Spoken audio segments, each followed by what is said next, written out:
want to, believe me, I've tried. We also had this thing where if either of us said anything to the other that we didn't like, we would do this and say, thank you, Lisa, that was really insightful. I'll be sure to think about that. Lisa and I also conspired together against Casey at times. One of those times was when I was pregnant with Asher. We told Casey that since Lisa had been a midwife's assistant previously, I could labor longer at home in my bathtub upstairs and then just go to the hospital at the end so he could be born there. Little did Casey know, Lisa and I had every intention of Lisa delivering Asher in that bathtub. Asher had other plans, which was probably for the best, but Lisa and I had the plan to do it. So. One of my favorite memories of Lisa was after Asher was born. Lisa had moved in with us Monday through Friday to take care of Asher so that we didn't have to put him in daycare for a few months. Yeah, that was her. And before work, I would wake up early in the morning and feed him and change him. And then I'd go into our guest room and Lisa would be sleeping with her CPAP and all that. And she'd hear me open the door and she would just reach up into the air for Asher. And she'd pull him down and place her on her chest and they would fall asleep together until right before I left. And I would sneak into the room quietly and say, can you put him in his crib so you can sleep? And she's like, shh, I have baby glue on me. So you can't really stop.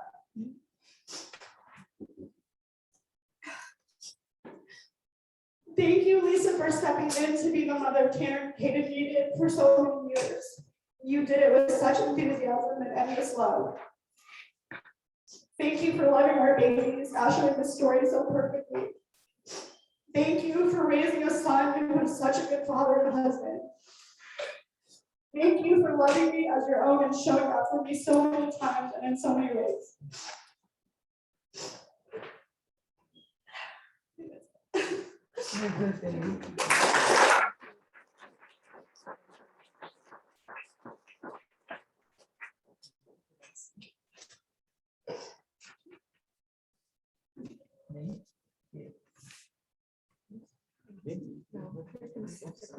Here comes Sarah.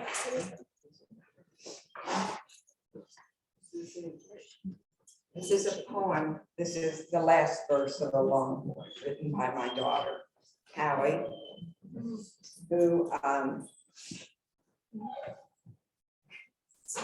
felt that this describes Lisa and let's see, gathering the world in her arms, so many dreams to pursue through our eternal travels, lessons learned through others' views. Her cloak is simplicity, recognized by few. An absolute chameleon, for she wears many hues. Women, examine your reflection, because if you shall choose, the soul of which I speak could be you.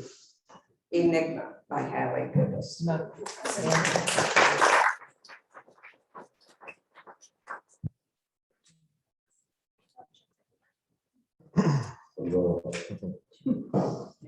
Introduce yourself, let me know who you are. I'm Bubba. I used to be anyway, not anymore. Wish it was. But you know, I first met Mom, I was in 9th grade. Casey, I needed a ride home. And now Casey, he came to school, they moved to Austin, I think it was 8th grade. And as y'all saw the video, he looked like Vanilla Ice. We wouldn't touch it, we wouldn't hang out with him, nothing. But I needed a ride, it was 9th grade, I needed a ride. So he's like, hey, where's your parents at? I don't know. He said, well, you need to ride home? I'm having a party at my house. I was like, yeah, that sounds fun. He said, well, come on with me. So we go outside. That's the first time I met her mom. She's driving a Ford. She's reading the book while she's driving. Oh, yeah. So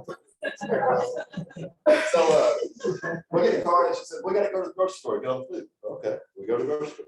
H&B. We go over there. we get enough food for 20, 30 people. We got charcuterie boards, we got chips, dips, and drinks and everything. Get back to Casey's house, it's me, him, and his mom playing Scrabble all night. Not a soul, just three of us.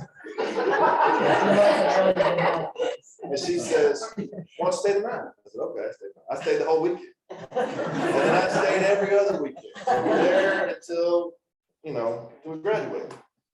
And so I got a stepmom that I've had since I was, I don't know, since I was 5 years old. I call her Lori. I've always called her Lori. She would want nothing more than to call her mom. The first weekend I come home from Casey's house, so where you been? I said, I was at Casey with me and him and mom hung out all night. Oh my God, I thought she was and it was like that forever. She was always mom, you know, and I needed, I said in the video, you know, when I moved back to Austin, I needed a place to stay. I stayed at mom's house. I didn't pay her anything. I fixed stuff around the house and did that sort of thing, but she wouldn't have, if I had tried to pay her, she wouldn't have to pay her. But she put a roof over my head, she put food in my belly. She gave me a lifetime of friendships, because I wouldn't have hung with this jackass without her. So we're gonna miss her.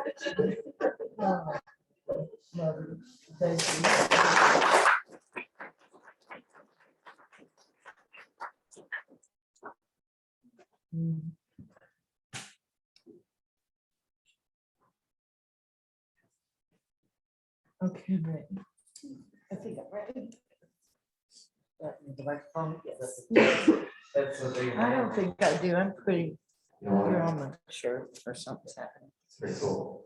Okay.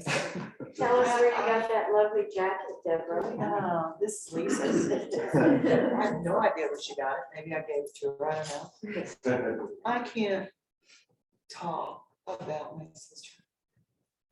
And I have been to all of you over time. And I appreciate the generosity of all the people that love me and Mike and our family and Lisa to allow me to express myself and vent and cry and whine and whatever I do. But I have a poem that was Lisa and I. What do I do with this thing? He's talking to It looks kind of like something I don't it.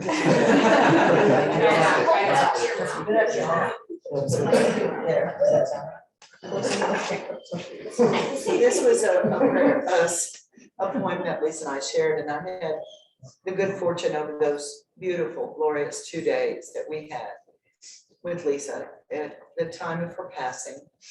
And I don't even know how many people came through the hospice, Houston hospice location in the medical center, but I'm guessing 60, 80, I don't know, in the middle of the night, flying in from all over the place for a couple hours, or driving in, driving back to Austin or wherever, who came and said their goodbyes. Her wonderful friend Jeannie, who spent the whole night, even though people were coming and going, and she probably didn't sleep.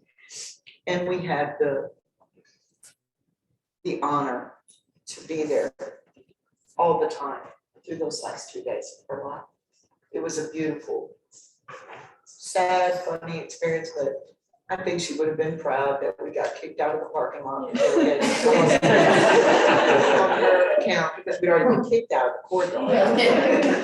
We had good meals, good friendship, good love, good reunification of people that haven't seen each other for a while.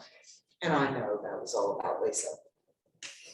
So things like that, they don't happen in your life without someone like her who can bring people together, right? In an extraordinary way. But this was our thing. And I said it to her over those 2 days. And this is me and Lisa. I carry your heart with me. I carry it in my heart.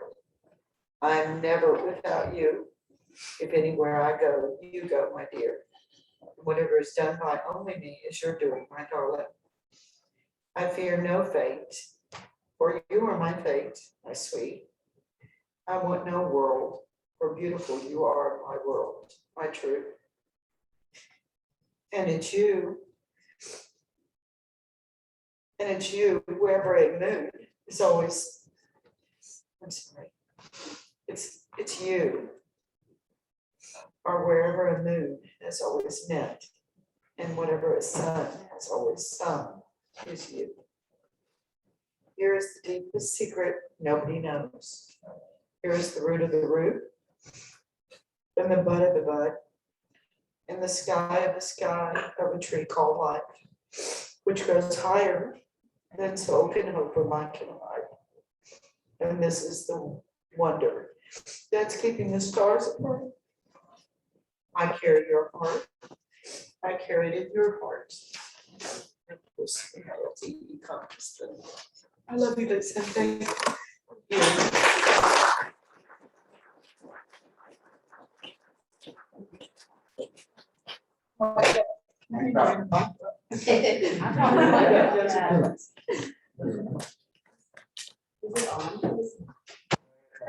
It's on, but it's low.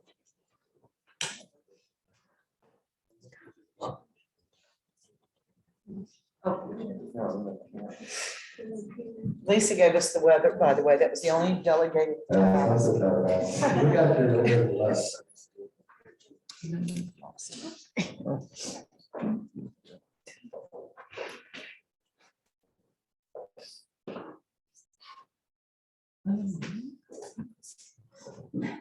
Hi, everyone. My name is Jennifer Strachan. Some of you might know me as McNabb. That's my maiden name. Sharon's daughter. Lisa was my aunt. Well, she wasn't actually my aunt technically. Maybe she was like a cousin or a second cousin once removed, or I didn't really care. She's my mom's sister. She's my aunt. She had, as many of you know and have already referenced today, this really unique way of just knowing exactly when you needed to hear from her. A text, a call, a drop by, even when you didn't think you had time for it, she was there. She also had this really great way of knowing the right thing to say. And I think, I don't know, I'm sorry, but you referenced just making you feel like the most important person and everything about you really mattered, which was a really special quality that she had. She met my daughter, who's 5 weeks old at the time, and similar to Vanessa, Estella, she told me that she had baby glue on her chest, so she couldn't take her off, which was really, really cute and sweet. And when Estella got a little bit older, I think she was like 11 months old at the time, Estella had this little interesting way of taking care of her dolls. She had, 5 or 6, and she, Lisa got so tickled by the way that she would do it. She would rock them and give them their passy and feed them and put them to sleep in this like almost OCD way under a table. It's kind of weird. That's neither here nor there. But she paid me a compliment that I don't think she realized was this really great compliment, which was she's only taking care of her babies the way that she knows how to be taken care of. So that just shows how great parents that you and Sean are her, which is really sweet. Lisa is someone that gives all her talents and her time, no matter what. So when I was getting married and planning my wedding about 8 years ago, she offered to do the flowers. Don't think she knew what she was getting herself into. So when she said she'd offered to do the flowers, she literally meant bouquets, boutonnieres, centerpieces, all the flowers up on the chairs, the arch, the godforsaken arch. And later I learned that our family almost fell apart from the situation. And Lisa was going to drive to Mexico because Suzanne, Deborah, and Jeannie, who came in from Austin to help, thank you, Jeannie, basically did all the flowers, and they worked on them like all weekend, and God bless them for not telling me. They worked on them until the minute I walked down the aisle. It was beautiful. I didn't know it till later. It was a huge debacle. And if you remember the picture of Sean and I at the wedding that you might have seen on the, it was funny because I framed it for her because I was like, oh, such a sweet moment. And she's like, you and Sean were literally holding me up. Like, I was so tired. I don't even remember being there. So that was nice. But what I didn't realize about that whole experience is the 9 months leading up to the wedding, how much I cherished the memories that we got to have as we we're planning and going to flower shops and going to each other's houses to make our glitter centerpieces and texting back and forth about the flowers and the, she's like, I found one on sale and this one's a great one to use for your, that whole experience is something that I will always cherish. Brought us really close together and Lisa cherished it. So I don't have anything else to say besides I'll miss her dearly and I love her, and cheers to Lisa.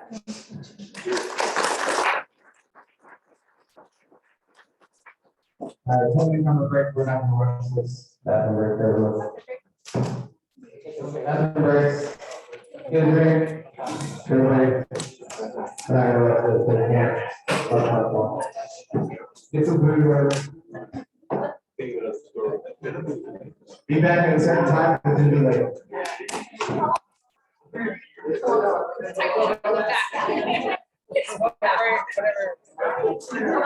Whatever time, yes.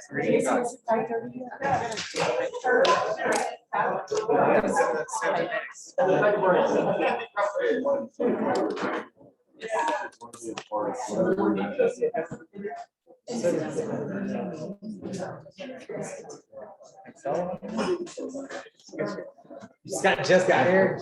No, I've been here. I know you did. I'm sorry, this is turned out to be this, like, it may go on 2 days. I'm sure. Party. I don't know why you have to be there, you're only like a head person.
No, it's like the center of everything. So yeah. This is y'all. Yeah.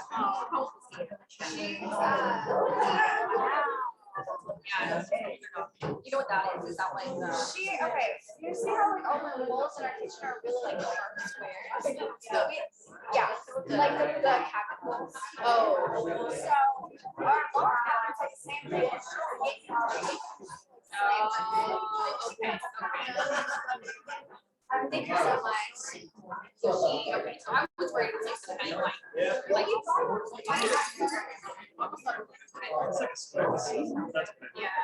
but it's not. It's just choose something.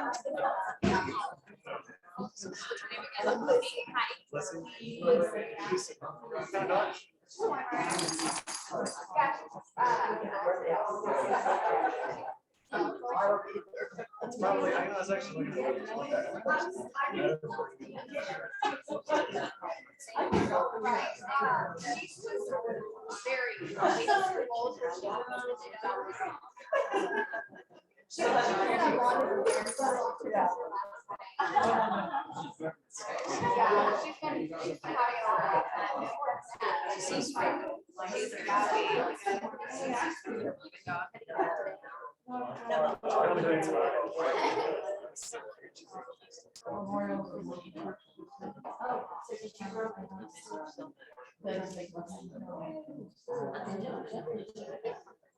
She is. She's very like therapy. She wasn't so bad. Like yeah, she was yeah. So bad with her kids and like other. Yeah, bigger dogs. She didn't like big dogs. She doesn't like kids. Yeah, that's how my dog. One of my dogs is like. Yeah, therapy dog. We always thought yeah. That's what we always thought. That's not to say that we always thought he was just there. He's so chill. Like he's just never too excited by anything. He was like, I know. He's talking about that.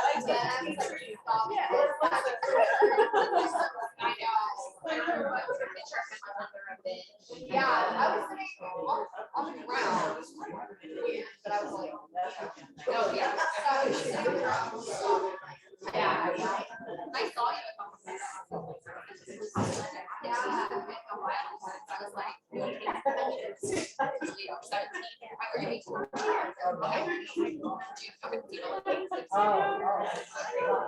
yeah.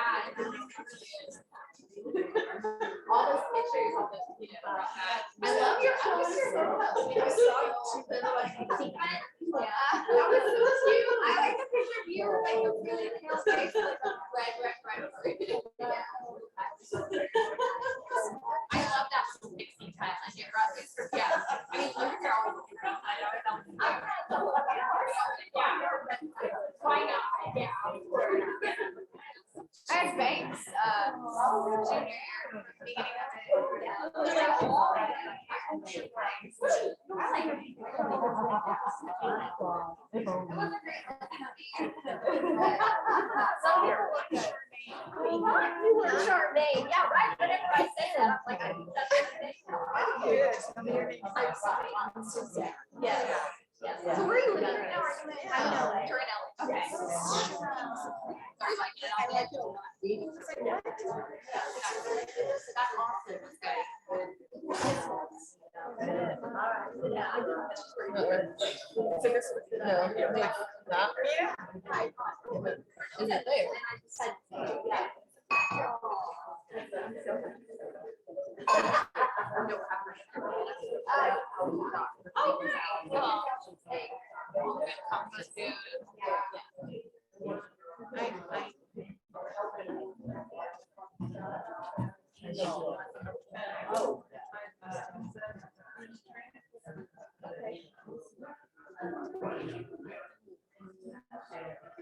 Video is so sweet of you guys. That's pretty engagement. Yeah. Oh, really? I think so.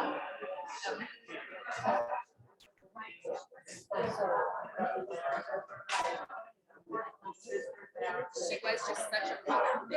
Who would have thought she would have to take it? Like she was just that mother. She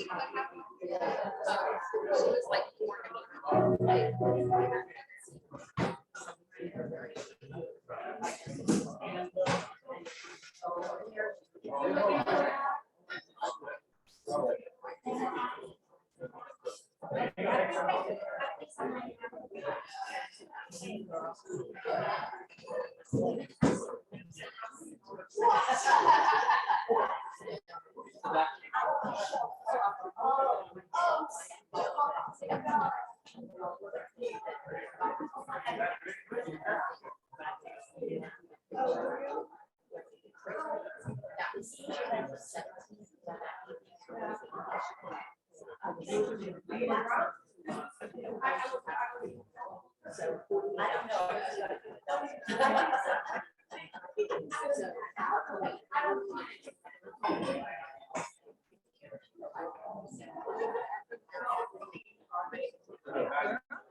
Yeah.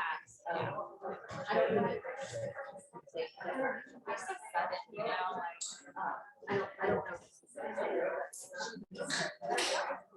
Yeah, really pretty. Having photos, not snap. Yeah.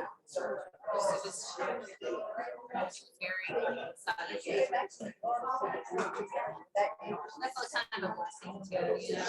It's hard to see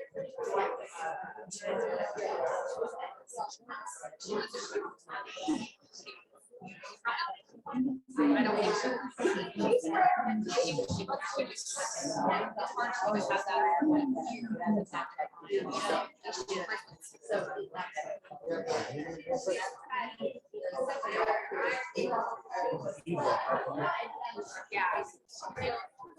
Yeah, stuff. Yeah. She was here and she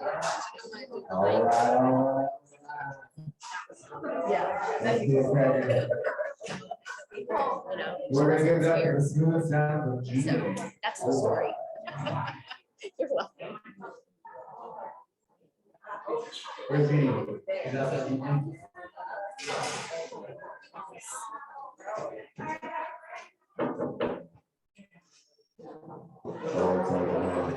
I was just trying to find Deborah. And see if she was gonna come back over. And I don't know where Savannah went, but.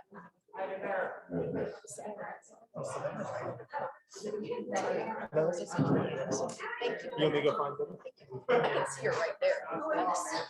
Oh, okay. She's right there. Yeah, yeah. Deborah. Watch the prints. Everything's good. You want me to go tell her she's made some unexpected account? Yeah, just say after the word. Just, she may, yeah. They are.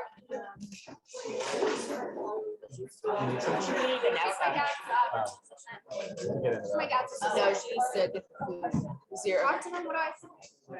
Hello. We just took a break for a while, so we're gonna be starting again soon. I don't think there's anybody. Ray, is it just you?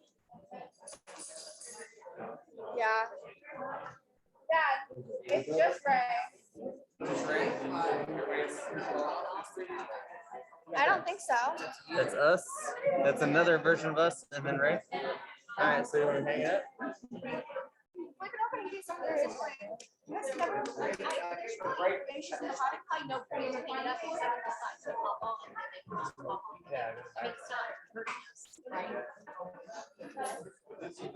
My dad's assistants in there just letting people in.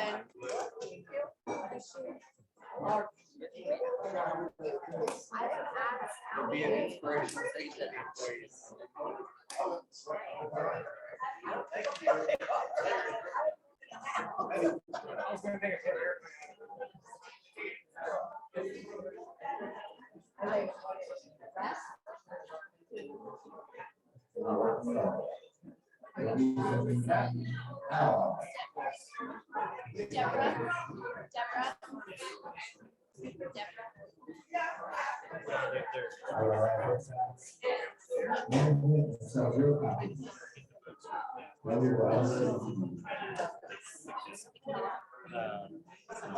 Yeah, the girl that.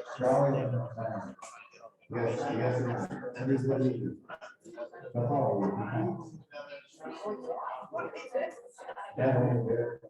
You're supposed to be like, what is this about now? Yeah, okay. Tanner.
So, my name is Renee. I'm not much of a speaker, which is why I carry this thing around. Yeah. And you always felt I always felt that was what was kind of this mutual thing with Lisa. She's a very emotional person.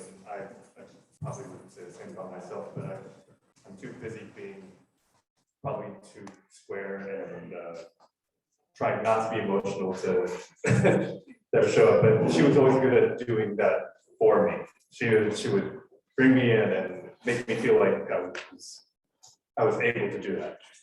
And so it was always enjoyable. I'd get there, I'd get here, wherever Casey was, and she would come over. Yeah, go and give her credit. And she always brought a smile. And so, and she of course did make me play for her. So for Lisa, one last time.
That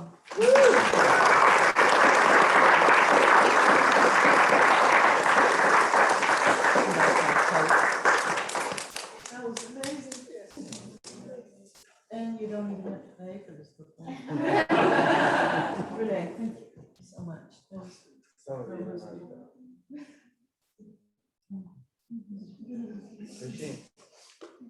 Thank you so much.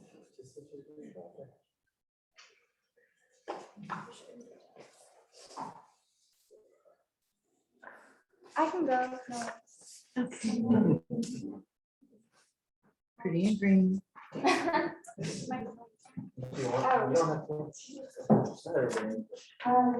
Sorry. For as long as I remember, Mimi told everyone that the first word I ever said was Maleficent. And watching Asher and Story grow up, I know it's probably a stretch, and I said something like Dada or Wall. But everyone who knew me knew she told these big, elaborate stories. But even in her wildest stories, I was always the smartest, bravest, and kindest girl she knew. Mimi was my biggest cheerleader, and she was always in my corner. No matter what I was facing, she was the person I leaned on. Whenever I needed advice, Mimi was the first person I went to. I needed a shoulder to cry on, her arms were open, and she never made fun of me or made me feel like my problems and worries weren't big enough. She was someone who really, really listened. Mimi was kind and generous. She never had much, but she would give the clothes off her back to someone who needed it. Mimi spent hours upon hours making beautiful things to give to the people she loved. She was the kind of person to buy you a solar dancing powered toy because she knew it would make you smile. She liked Altoid mints, and every time she took one out for herself, she would offer me one. And I didn't like them very much, so I would always say no, but without fail, the next time Mimi got herself a mint, she would smile and hold them out to me just in case I changed my mind. She took delight in all the little things we did together, and she made adventure out of even the most average days. We spent hours in the car, listening to audiobooks, eating sunflower seeds, or just talking to each other. Some of the best memories are weekends that Kate and I spent at Mimi's, running around at the park, getting Sonic and slushies, eating lemon heads, and then watching Murdoch Mysteries. She could always find parks for Kate and I to play at, even if we were somewhere she had never been before. She used to call it her mini superpower. She noticed things that no one else would even think to look for. She was the first person to point out a weird shaped cloud, Volkswagen punch buggies, or her mom visiting us as a butterfly. Mimi was the epitome of someone who stopped to smell the roses. She lived her life to the fullest, and she inspired others to do the same. Mimi's influence has shaped who I am today. She showed me what it's like to be loved unconditionally, and she taught me that forgiveness isn't weakness, and neither is vulnerability. I think she's taught all of us something at some point. It's hard to believe she's really gone. Even in the months we spent planning this memorial, a small part of me almost felt like we were planning a sort of surprise party for her, and that I would just see her later. When I was little and I lived in Austin, she taught me a song that I would sing to the moon whenever I missed her too much, because no matter what, we would always be singing the same moon. I wish I could hear her laugh again or watch her thread a needle one last time. She was such a big presence in my life, and losing her has a pain like nothing else. I want to say I'm sorry to everyone here now, and everyone who wishes they could be here, and I'm sorry because I know you feel that pain too.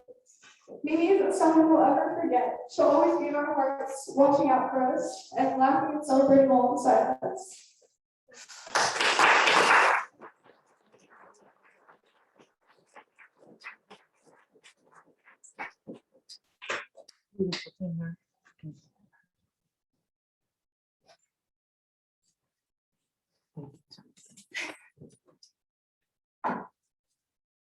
I just wanted to say one thing. Hope brings a truth. Does everybody know that? You know the story? You want to tell the story? Yeah. I don't remember. That was a good segue. She was in the car And she was very young and something happened. And Lisa said, oh, hope springs eternal. And Tanner said, hope brings a turtle? What does that mean? So, an eternal again became one of Lisa's symbols. Thank you, Sarah. That's awesome. So Mama love puns. Was a Flight of the Navigator, right? This cool ass spaceship that would change shape like Terminator 2. And everything he told the spaceship to do, he said, compliance. Oh, God. She was bossing me around about something, and I said, appliance.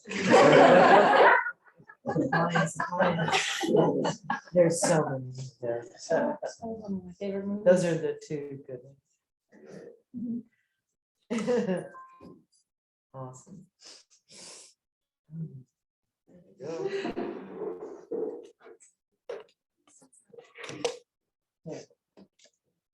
I didn't like prepare anything. But Lisa was one of the most beautiful souls I've ever met in my entire life. I met her when I was 16, and she made me a tree.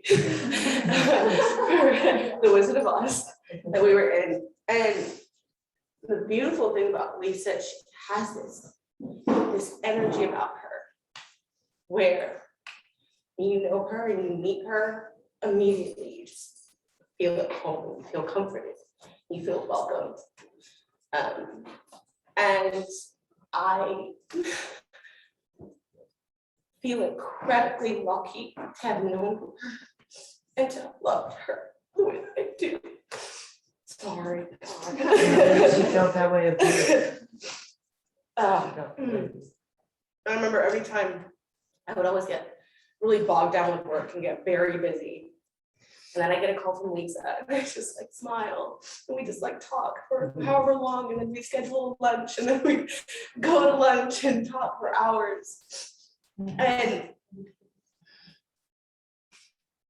I think I'll just hold on to those moments for my whole life. What a beautiful soul of a woman she was. And I never doubted for a second ever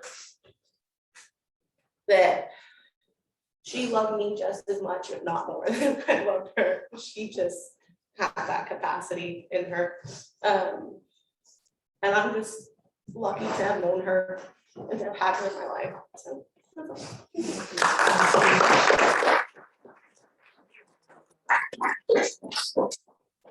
I don't know if I need a. No, I don't think you do. You got this. Most of what I know about Lisa cannot be shared. In fact, you should stick your fingers in your ears. Okay? People talk about what a beautiful soul Lisa had. But for me, Lisa was physically beautiful. I saw Lisa in a black negligee once and I was like, fuck! What the hell? And she's like, she just laughed. She said, yeah, men are always shocked that they find me so hot.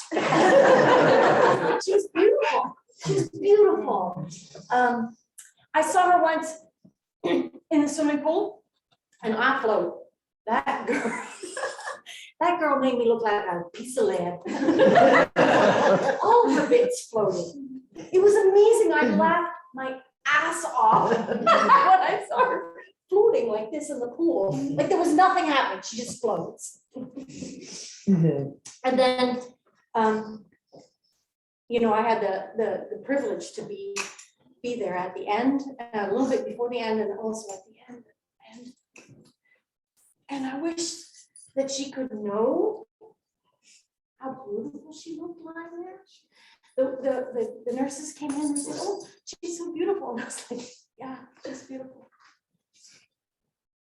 nobody could convince her. Basically, yeah, I know you couldn't convince her. And so I have one single picture of Lisa, and y'all can't have it. But fucking big. The second time that I saw her at the end, she shared her body with me and let me see her, which had never happened since the 80s, right? Since the 80s, because she didn't like her body. But at the end, she was just like, fuck that shit. And I got to see her, and I have one picture of her, and it's number one, she wouldn't want y'all to see it. And number two, it's Person. you know, you see those glamour shots? Physically, very, very.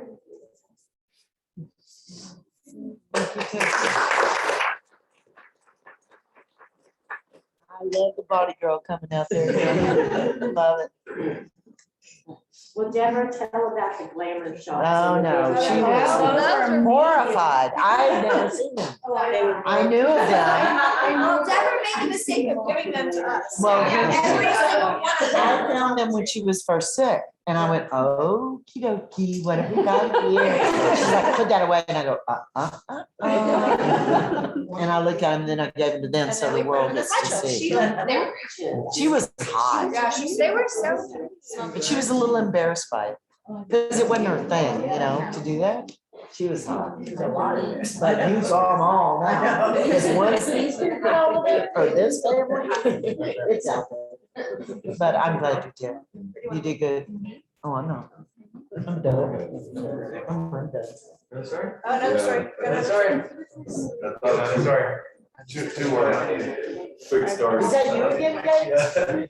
Okay, so one of the first times that I stayed the night with Lisa and Casey, got really homesick. It might have been the very first time. I could have been 3, 4, 5, or 12, I don't remember, but I got so homesick. Oh, my mom. And as I recall, Lisa, you know, she tried to say, it's gonna be okay. We're gonna get up in the morning and have breakfast, but I just wasn't having it. I was inconsolable. And so she drove me at least halfway to my house and met my mom, or maybe she drove me the whole way, but it was after midnight easily. And, you know, really demonstrated compassion. I just couldn't make sense of not being in my own space that night. And another time, Casey and I were roughhousing. We had taken apart a broom and we're using it as a staff, like a Ninja Turtle. And we proceeded to break something. And in the heat of the moment, we were Ninja Turtles.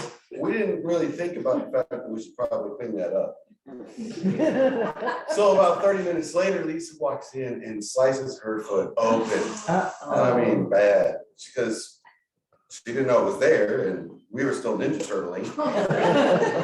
But she was really patient with me, far patienter than I would be with my children now. It's a reminder to us all that kids do stupid things sometimes, but she's standing there, holding her foot bleeding. She's like, I just wish you would have. Give me another towel. I just wish you would have let me know, and then we could have cleaned it up. And we have a hole in my foot. But she handled it like a champ, and I just remember that story sitting here. I'd have been gone from my memory for a long time. But it's I never heard it. Well, I guess she didn't want to make it, you know, make it look She didn't bad. want to get you all in trouble, especially you I guys. think it was He was the bad those one. old glass, you know, chandelier. Yeah, the dome or something. And it was just like, I was like, oh my God. Oh, I guess we shouldn't Ninja Turtle anymore. And yeah, but she had compassion and patience. That she demonstrated that I'll always appreciate. Casey, how many brothers did you have? They're all over the place. So Danny. Danny's not here. Okay. When I first met Chad, oh yeah, very cool. Oh, good, you found it? Yeah, I found it. Had a survey printed, so. Okay. The point of Chad's story is one was a partier. Whether it was one person or 100, she always knew how to get down. I remember whitewater rafting. Mom was not a fan of roller coasters, but she was a fan of adventure. So our vacation, we didn't have a lot of money, but when we went on vacation, we said we're gonna pick a direction and just go and stop at every crazy thing we could find. So she booked us on whitewater rafting, and she was terrified. I think the hot grizzled river guy helped her out a little bit, get motivated for the trip. But you know, she took on the challenge. She conquered that river. There's a picture of her dropping down a 4-foot waterfall, sheer face, with the biggest grin on her face you ever saw. You know, she taught me adventure not by talking about it, but by living it, and pushing me to do the same. Different perception, all the things that library she's for example, for you to get an extra piece of artwork in it. Yeah, just look at it. We'll learn about it. Yeah. That impressed me so much as a mother. Kristen? Okay.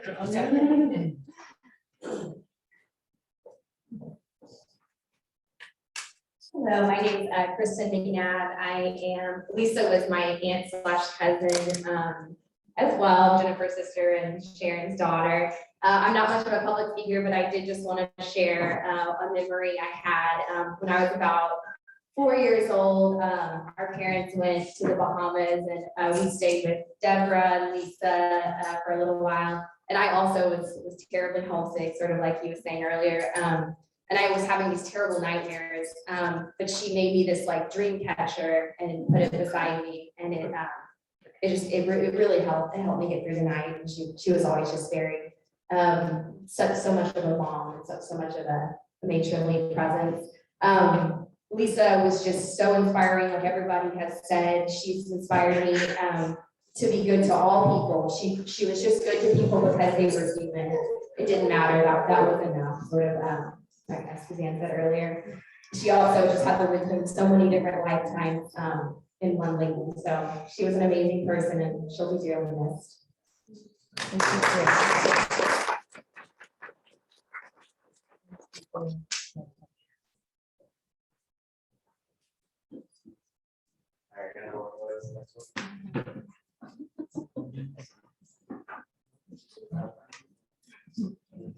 Oh, yeah. So one way I did, we were driving through the woods, close to Carmel, California. She always tells the story. Slam on the brakes. I don't know if you will slam on the brakes. Or like 40 miles an hour, screech to a halt. Did you see that? What was that? I think there's a hobbit. We run off through the just ungroomed, uncut road as far as we could go. Just to know that there was a hobbit back there and we had to go chase it. Mom was a dreamer. She was willing to chase imagination just for the sake of the fantasy itself. Back to that. I didn't write this one, it doesn't matter. So junior year, at the end of my junior year, me and Eric. Hello. Chad, we're going off to boot camp. And for some reason, we had to ship out on Friday, so the party had to be on a Thursday, which left Williamson County with nothing else to do. And all the neighbors probably had to go to work, but we won't worry about that. So around about 10 o'clock, we get busted, we're wasted.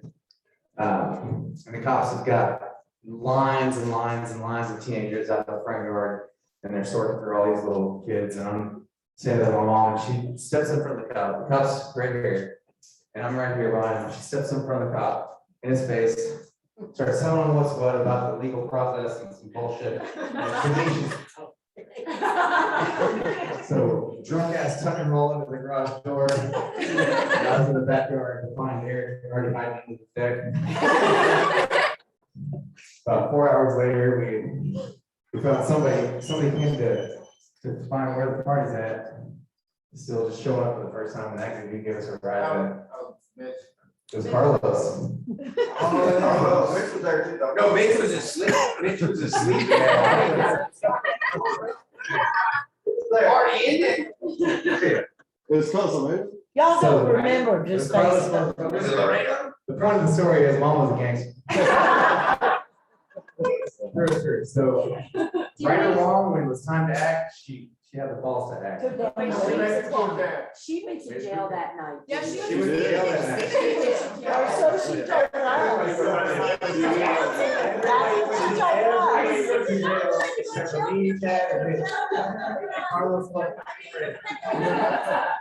That's the story, I guys. bailed her out the next day. There are sometimes versions. Yeah, well, that's. When I thought about stories from mom, this one popped up. Having talked to a student in a quarter century or more. Remember David Pope? I remember David. One day, a friend came home after fighting with his parents.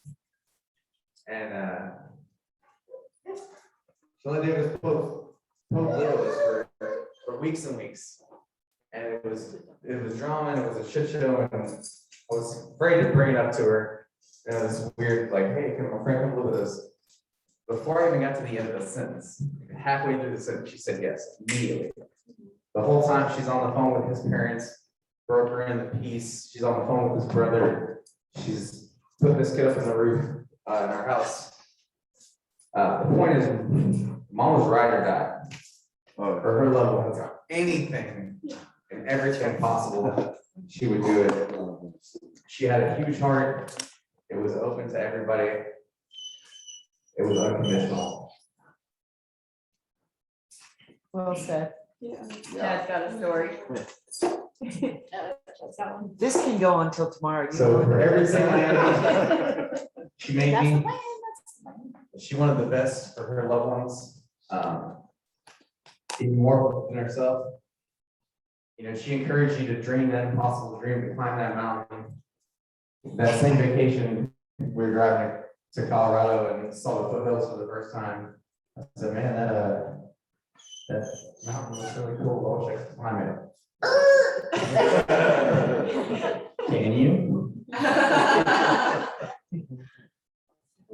So,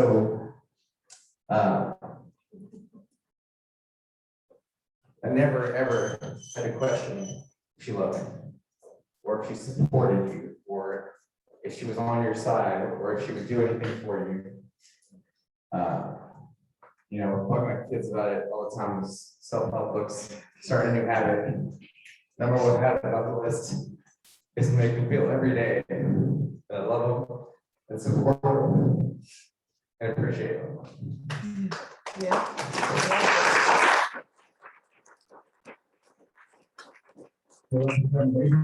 Even in a fight, she's cussing you out in your face, you still, you should love them. You could never forget it, you could never not feel it for 1 second. So, one thing, if I can say I learned from mom, is you are enough, you are loved. And then one thing I can say to her, I love you forever. I like you for always. As long as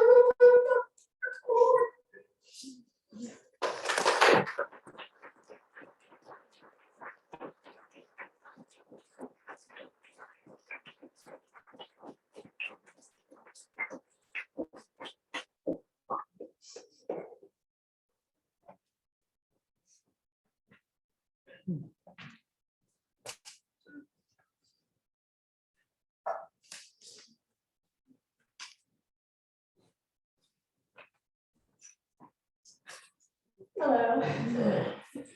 I'm Savannah. Suzanne's daughter, Lisa's niece. And I wrote some things down and I was looking at them and they don't feel adequate, so I'm just gonna talk a little bit. As a kid, I would go to Austin a lot and I remember I would get so mad while I was in Austin because Lisa we would go on these long drives. We would listen to audiobooks while we were driving, and every once in a while she would stop the audiobook and she would ask me a huge question, an impossible question, and I was probably 5 or 6 when it started. And it wasn't even an impossible question like, do you believe in God? It was like, what does God make you feel? And I would sit there in complete silence. And when moments before I was just hating the audio, whatever audiobook was on, because I didn't understand why I would listen to an audiobook. Suddenly I wanted it back on so badly. So I didn't have to answer whatever this question was. And it would make me so mad because I had no idea what the right answer was. And I was a really good student as a kid, and I was good at figuring out what the answer was. And she wouldn't tell me what she believed until I told her what I believed. So I didn't even know if I could cater my answer to whatever it was. I just had to actually tell her what I thought. And it made me mad because I didn't know what to say. And nobody had ever done that before. Nobody had ever asked me questions so huge in my whole life. And but I eventually got to know that when I'm with Lisa, there's nothing shallow. We're not going to talk about anything shallow. It's only going to be exactly what you feel or what you believe or what's going on in the moment for you. And so I just want to say that there's no speech that could wrap up everything that she was to me or how I feel about her. But even though when I was little, I may not have been able to answer those questions now, she's the reason that I can answer them for myself today. And I don't know if that would be the case without her. So I'm so grateful to have known her and loved her and been loved by her. And yeah, thank you.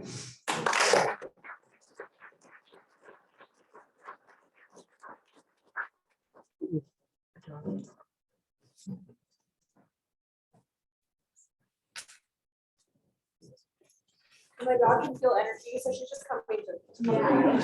She gets very anxious when other people are anxious. I know I already spoke, this is really short and sweet, but it's something I shared with all of Lisa's sisters that I thought I would share. Ever since Lisa passed away, all of the family has been on group texts that have been, for me, like very life-saving, because we've all been in different stages of grief, and I want you all to know how much I appreciate it, the messages back and forth. Some of us have good days, some of us have bad days, but we all are doing it together. And we've sent, when Lisa's super powerful. I don't know if she felt that way in her life, but since her passing, she has shown herself hundreds of times in the last 2.5 months. And we share those events with each other, and it's very comforting. But we've also been sharing quotes or things that we've come across that remind us of her. And I read this the other day, and it made me think of her as if she was saying this in her voice, so I just wanted to share it. It's short. I want the weirdos, the clumsy, fumbling, awkward ones who call themselves a big mess. That's where it's at. Give me the ones whose eyes are colored with shades of madness. Throw me in a room with the loners, the ones who never found their place. Sit me down at the table with the dreamers, the ones who feel with their eyes and see with their hearts. Surround me with the extraordinary souls who inhale passion through their fingertips and exhale creativity from masterpieces in their own bones. I want to dance with the ones who break their own hearts because they only know how to love too hard or not at all. Build a path with the pieces of the broken ones. I will follow the trail and carry each piece back to its owner, showing them the stained glass pieces of their beautiful broken magnificence. It just reminded me of something. Yes.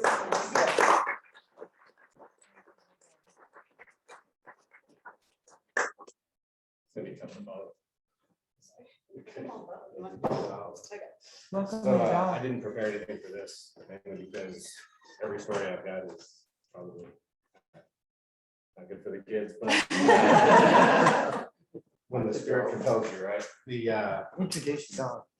Yeah, this is Bo. And Very enthusiastic. my wife Melissa back here has been freaking out because Bo's been noisy and she's worried about annoying you guys. And No. I just keep telling her if Lisa was here, she'd say, fuck them. That's exactly what she would say.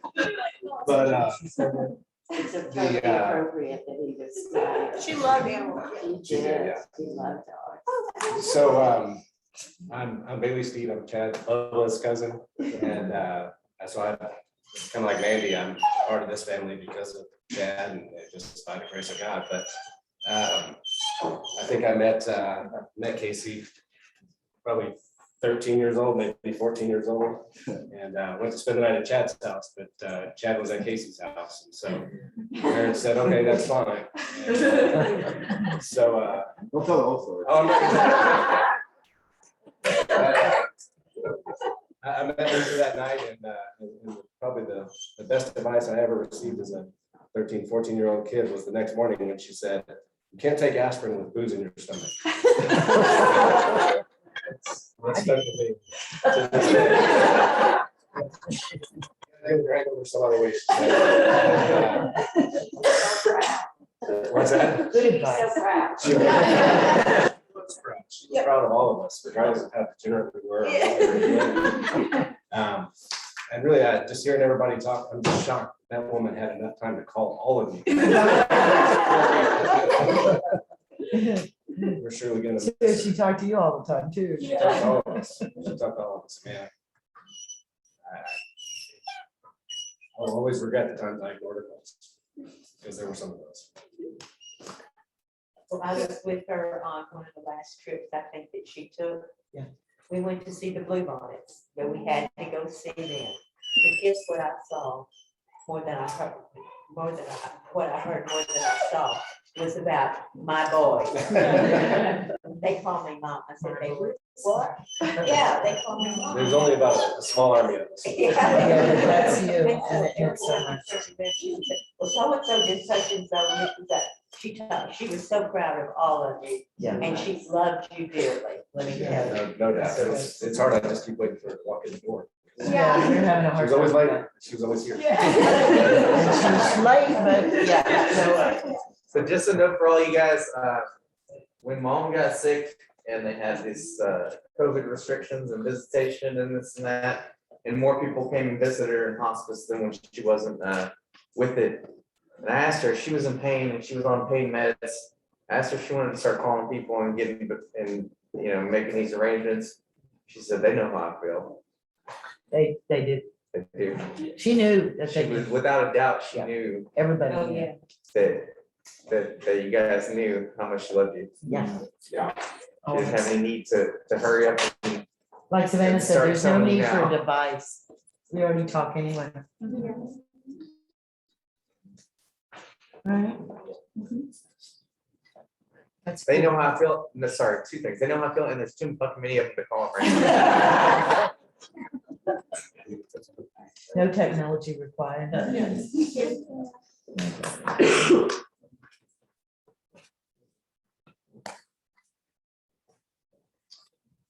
Big room, huh? Yeah, that's fine.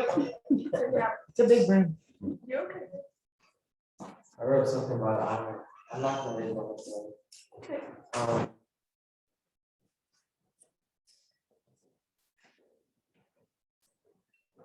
When Lisa basically raised my sister and I, there's the moments that like stand out the most to me are we went all the time with it.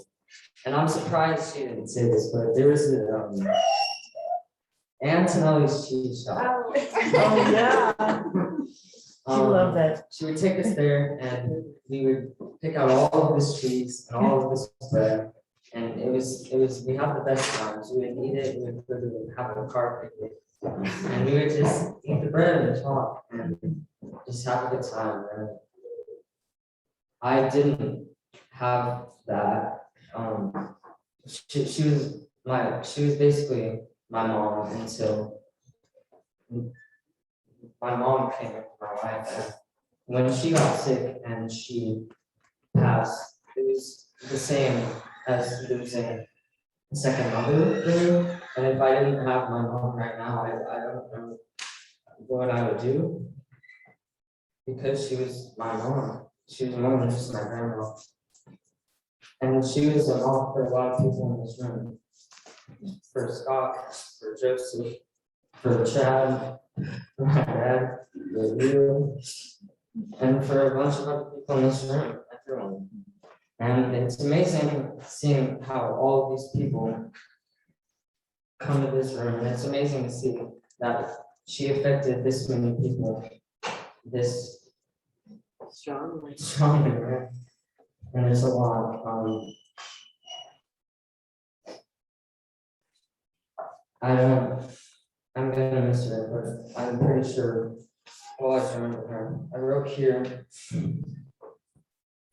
I'm grateful that we're having a celebration today instead of a funeral because I know her life story deserves to be left on a good note. And I think that's a good thing because she doesn't deserve to be for all of us to come here and cry about how sad we are. Because it's not about us, it's about how amazing she was and how good of a person she was. And I'm glad that all of us are here. Thank you.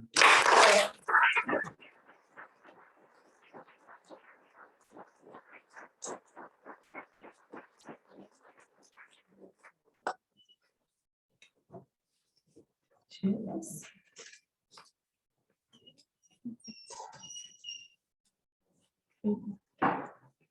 Incredible. I would like to say something. Oh, yeah, of course. The one thing about Lisa, I haven't seen her in a very long time, but the one thing about Lisa, she was the best hugger. Oh, God, yes. Oh, yes. That is true. And during COVID, we hated it. We hated it. We hated it. And then we were like, okay, now, mom, all the way to your bones, right? Shirley? The best hugger. That's perfect. Extraordinary. All right, I think we're gonna continue on there. Any more? Oh, I definitely. want Yes, to- sorry. Oh, Yeah, sorry. come on, man, sorry. So sorry. I know, it's like 2 hours. That's good. I got stuff here. So I'm typically somebody that easily stands in front of a crowd and speaks.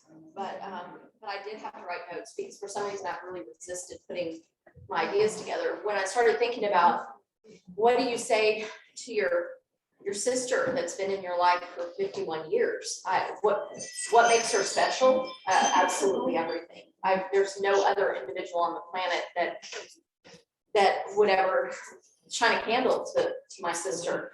And the memories, there's just so many. So it's not hard to talk about her, but it's just overwhelming to try to encapsulate the time that I have in front of you to tell you what I feel about her. But so I wrote a couple of notes literally on the way over here because I don't know, I guess I just resisted because it's too much, you know.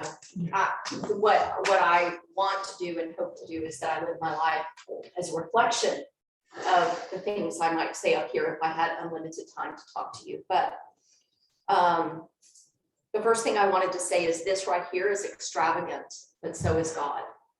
You know, that's what I feel here. What can I say when there's so much to say? So I wanted to read to you a birthday card. This is the last birthday card she gave to me.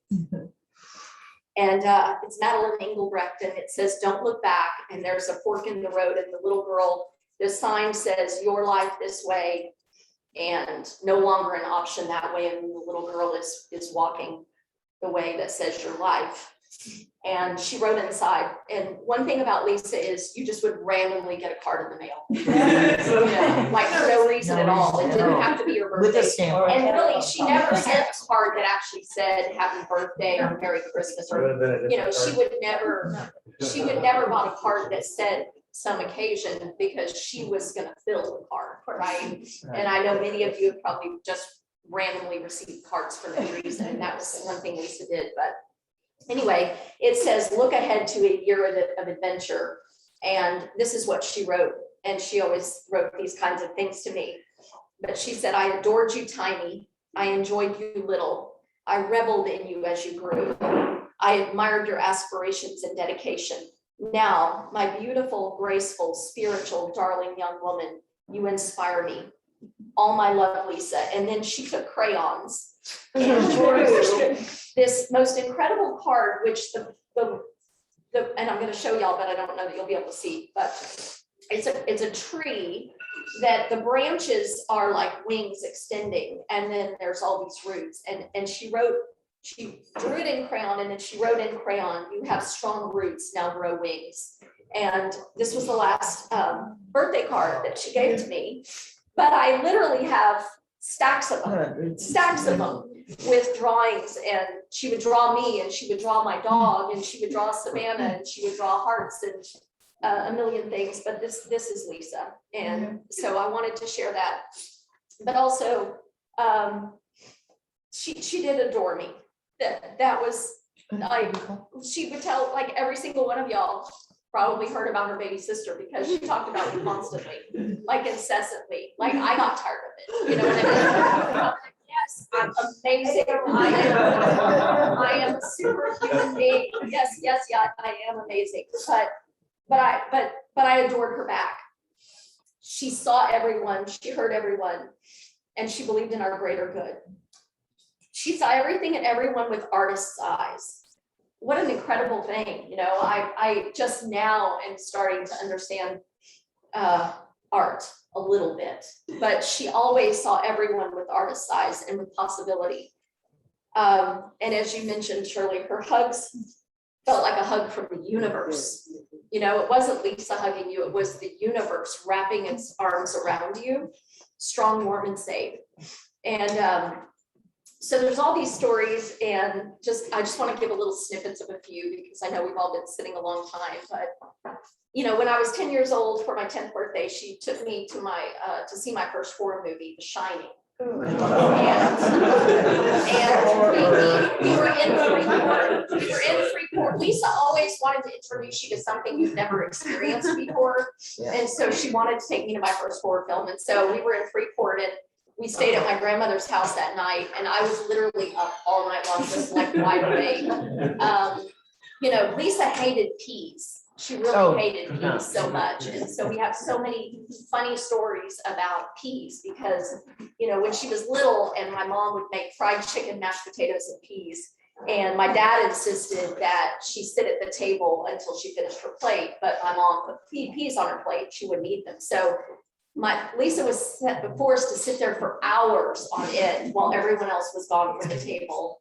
And so she figured out if she slowly took each pea and slid it under her plate, eventually it would look like she'd eaten all of her peas, and mom would come and let her get up. And this was, you know, after sitting for hours. But when finally she was done and she would go to bed, mom would pick up the plate, and there'd be this ring of peas under the plate, because she had been sneaking them under there. You know, there's the story where mom is, you know, where it's a holiday or something, and I probably will watch some of these stories, but it's a holiday, and mom announces that she's made cream turkey on toast, and Lisa yelled out at the top of her lungs, she goes, "Cream turkey on toast!" And we're all looking at her like, what the hell is wrong with you? Like, who would have enthusiasm for cream turkey on toast? And by the way, is this a brand new passion no one's heard of before? But, you know, again, like, just approaching life with pure enthusiasm.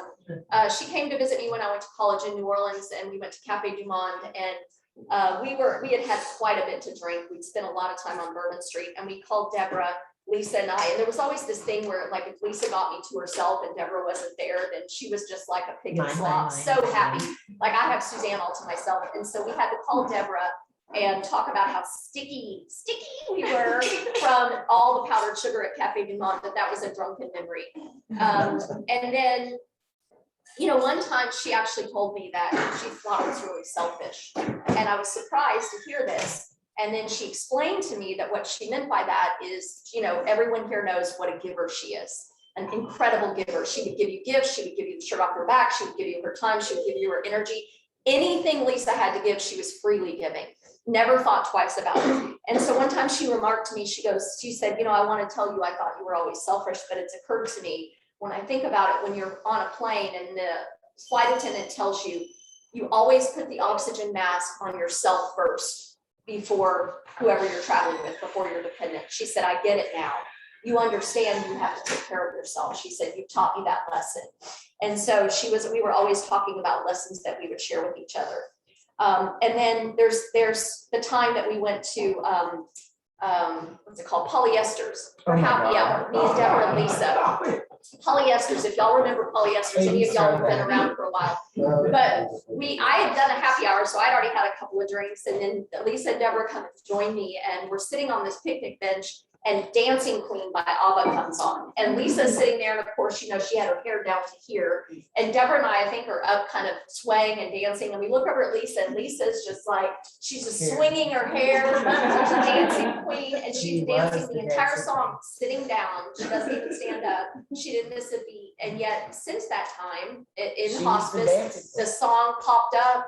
I've been sitting in the chiropractor waiting for an appointment since she's passed. The song Dancing Queen comes up. If any of y'all hear Dancing Queen, Lisa is talking to you, that is her song. It came And- on when Mom and I were at Kroger.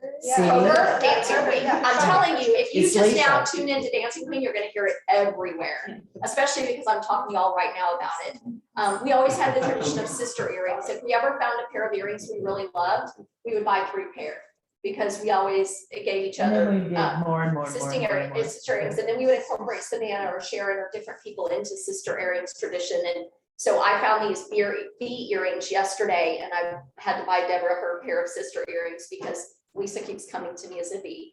But the last thing I wanted to finish with, because literally y'all will age dramatically if I keep talking, with as long as I would keep you here.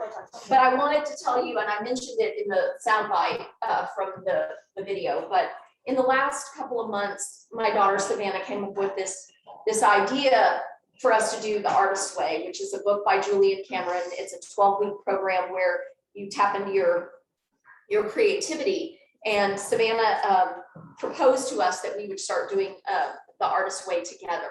And so it was Savannah, Deborah, Sharon, and myself and Lisa. And we started it probably 3 months before she passed. And we had, so every week at 11:30 on a Monday, we would do a Zoom meeting together. And we had studied the week before, and we were writing our morning pages every day. And then we were doing these artist dates where we would, go and do something fun all by ourselves. But Lisa always understood art and the power of art to express yourself and the beauty of art. And she shared it in all the different things that she presented to us. It's like, it's almost like, when Jesus was born and they come and present gifts, she's always presenting these gifts in some way to express her love. But we had this special thing that just happened at the very end, and there are no coincidences when those things happen, but we really got to know each other on different levels. And she was able to share some of her gifts with us. But we finished every artist prayer. Oh, and the last artist prayer that we had with her, by the way, she was already sick, and she was laying down, literally, we were all on Zoom, and she's laying on her side, and she doesn't feel well at all, and she was there and participating in that meeting. She was not gonna miss it if she could at all help it. But at the end of every session, we would say the artist prayer, which is in the book by Julian Cameron. And so I wanted to finish what I'm saying today by reading you the artist prayer, because she loved it, and we always made sure we finished with this. So, oh great Creator, we are gathered together in your name, that we may be of greater service to you and to our fellows. We offer ourselves to you as instruments. We open ourselves to your creativity in our lives. We surrender to you our old ideas. We welcome your new and more expansive ideas. We trust that you will lead us. We trust that it is safe to follow you. We know you created us and that creativity is your nature and our own. We ask you to unfold our lives according to your plan, not our low self-worth. Help us to believe that it is not too late and that we are not too small or too flawed to be healed by you and through each other and made whole. Help us love one another, to nurture each other's unfolding, to encourage each other's growth and understand each other's fears. Help us to know that we are not alone, that we are loved and lovable. Help us to create as an act of worship to you.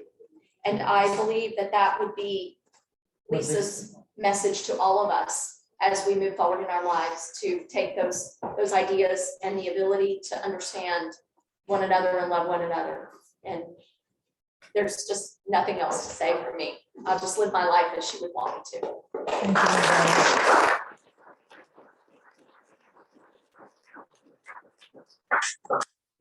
Randy. If there's a closing prayer, Randy? Is there anyone Randy? else? Is there anyone else? I don't know. Anybody else want to speak? We're gonna do a closing prayer. If not, I think unless she has something. my commentary would be that we had no service. So we're 2 hours and a quarter later with no service, just everybody expressing love for memories for Lisa. Randy, you want to do it? Randy, would you like to close? You can do it from there. Would you like to do it from there? It's okay. Either way. Dear Lord, thank you for each people that have come together to say a blessing and to lift up Lisa and the knowledge that they have of her. And thank you for your spirit, your Holy Spirit that's visited us tonight. Be with us as we travel home. Guide or direct us in Jesus' name. Amen. Amen. Oh.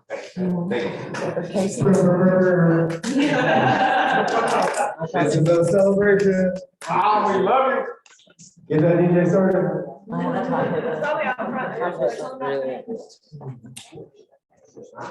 Thank you, thank you. Yeah, really good. She's like.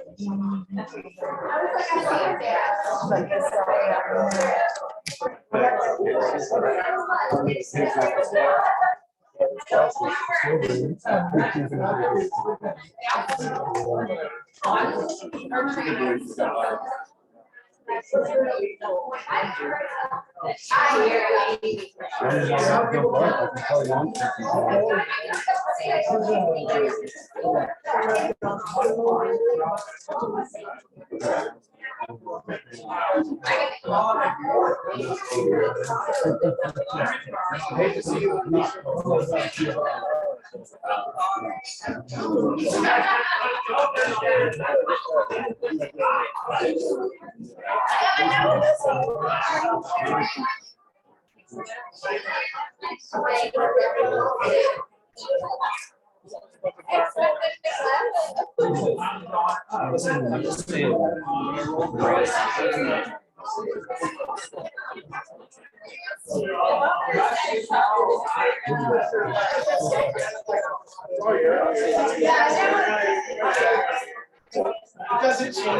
Bye, Ray. Thank you.